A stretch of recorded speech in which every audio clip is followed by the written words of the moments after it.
We guide you through how to disable S-Mood on Windows 11 and switch out of S-Mood permanently.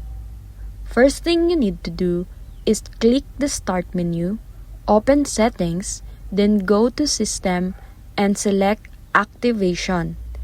Under the Activation section, look for Switch out of S-Mood and click Go to the Store. This will open the Microsoft Store page specifically for switching out of S-Mood. Next, simply click the Get button and confirm.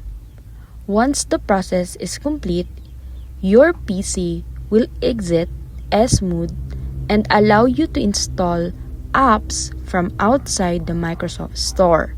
Keep in mind that this change is permanent and cannot be undone, but it gives you full access to all Windows applications.